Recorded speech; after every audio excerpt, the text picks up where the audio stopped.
നമ്മളെ ഈ പ്രദേശത്തിന് തന്നെ വലിയ ഒരു സ്റ്റേജ് സമ്മേളനം നടന്നാൽ ചെമോലി മറ്റേ പോലത്തെ ആൾക്കാരൊക്കെ ഉണ്ടായിരുന്നു.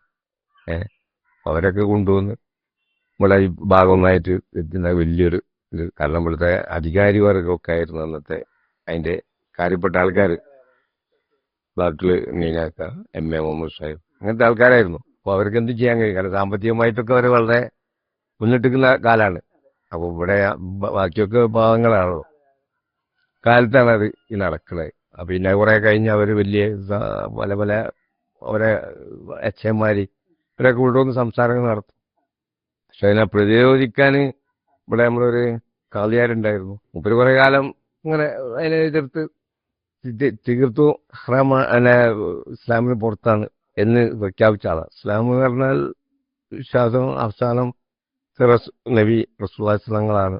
അതോടുകൂടി നബിത്വം അവസാനിച്ചു കഴിഞ്ഞു. ഇനി അതില്ല, വരാൻ സാധ്യതയില്ല. പക്ഷെ ഈ ഉമ്മത്തിനെ ഏൽപ്പിച്ചിട്ടാ പോയത്. കാരണം ഉമ്മത്തികളൊക്കെ ബനൂ ഇസ്രായേൽ പ്രവാചകന്മാർക്ക് സമാണെന്നാണ് നമ്മൾ മനസ്സിലാക്കി. അങ്ങനെയാണ് നമ്മളെ പഠിപ്പിച്ചത്. അപ്പൊ ഇനിയൊരു പ്രവാചകന്റെ ആവശ്യമില്ല. ഒരു പറയുന്ന ആളും നമ്മളെ പോലത്തെ ഒരാളാണ്. പക്ഷെ അന്ന് അതിനെ എതിർക്കാൻ വേണ്ടി ഇവിടെ അബ്ദുൽ ഖൈർ മൗലവി നല്ല മൂപ്പര് അവര് ഉറുദുവിലാണ് അവരെ ഗ്രന്ഥങ്ങൾ മുഴുക്കുള്ളത്. അപ്പൊ അതിനെപ്പറ്റി സാധാരണക്കാർക്കൊന്നും അറിയില്ല. അപ്പോൾ അവരത് വെച്ചിട്ടാണ് ഇവിടെ പ്രചരണം നടത്തുന്നത്. അക്കാലത്ത് അബ്ദുൽ ഖൈർ മൗലവി ഉറുദുവിന്റെ നല്ല ഒരു പണ്ഡിറ്റുള്ള ആളാണ്. മൂപ്പരെ കീഴിൽ കുറെ ആൾക്കാർ ഉറുദു പഠിച്ച് അന്ന് ഇവിടെ PB അബ്ദുറഹ്മാൻ സാഹിബ്, അല്ലെ അബ്ദുൽ ഗഫൂർ മാഷ്, അതേപോലെ കാക്കി അബ്ദുൽ മാഷ്, അങ്ങനത്തെ ആൾക്കാരൊക്കെ ഉറുദു പഠിച്ച് ഉറുദുവിനായിട്ട് മനസ്സിലാക്കി. അതോടുകൂടി ഇവർക്ക് എന്തായി, ഇവരെ ഗ്രന്ഥങ്ങൾ ഇവർക്ക് വായിച്ച് മനസ്സിലാക്കാൻ സാധിച്ചു. അപ്പൊ അതിലുള്ള പരാമർശങ്ങളും അയാളെ ആ വിഡ്ഢിത്തരങ്ങളും ഒക്കെ അവർ മനസ്സിലാക്കി. അത് ജനങ്ങളുടെ ഇടയിൽ പ്രവർത്തിച്ചോടുകൂടി അവർക്ക് വലിയ ക്ഷീണായി പൊതുവെ. അങ്ങനെ അവർക്ക് ഗത്യന്തരമില്ലാതെ ആയവാണ് എന്ത് ചെയ്ത അവര് മുബാഹൽ, അന്നത്തെ അവരെ മറ്റേ ഖലീഫ ലണ്ടനിലാണ്, അങ്ങേരുമായിട്ട് മുബാഹൽ നടത്തണം. മുബാഹലക്ക് തയ്യാറുള്ള ആരെങ്കിലും ഉണ്ടെങ്കിൽ വെച്ചു. അപ്പൊ അന്ന് ഇവിടെ പിന്നെ മറ്റു സമുദായങ്ങളൊക്കെ ഇവരെ നേരത്തെ തള്ളിക്കളഞ്ഞാണ്. പക്ഷെ അതുകൊണ്ട് കാര്യമില്ല. കാരണം പൊതുജനാണല്ലോ ഇതിലേക്ക് പോകുന്ന ആൾക്കാർ. അപ്പൊ അവർക്ക് സത്യം മനസ്സിലാണെങ്കിൽ എന്ത് ചെയ്യണം? മറുപക്ഷത്ത് സംസാരം വേണം. അപ്പോഴേ സാധാരണ അപ്പൊ നമ്മള് സാധാരണ മനസ്സിലാക്കൽ വിവരമില്ലാത്ത ആൾക്കാർ അവര് തോറ്റിട്ടാണ്, ഇവർക്ക് അതിനെ പറ്റിയൊന്നും പറയാനില്ല എന്നല്ലാണ് ധരിച്ചത്. അങ്ങനെയാണല്ലോ മനസ്സിലാക്കുക. അപ്പൊ അതിന്റെ പേരിൽ അന്ന് ഇൻഷാ അല്ലാഹ് അള്ളാഹിന്റെ തൗഫീഖ് കൊണ്ട് ഈ PB അബ്ദുറഹ്മാൻ, കാക്കി അബ്ദുള്ള പോലത്തെ ഞങ്ങളെ അതുണ്ടായില്ല, നമ്മളെ കൈ മെമ്പേഴ്സാണ് ഒരു സംഘടന രൂപീകരിച്ച്. അങ്ങനെയാണ് അഞ്ചുമൻ നിശായത്ത് നിലവ് വന്നത്.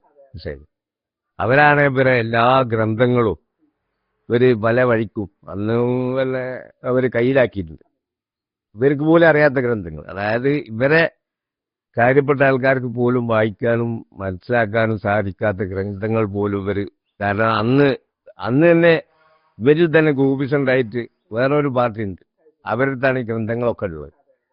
അത് മുഴുക്കെ ഇവർ കയ്യിലാക്കിയിട്ട് അങ്ങനെ ഇവര് ഈ മൊത്തം മുസ്ലിങ്ങളെ ഇവർ വെല്ലുവിളിക്കുകയാണ്.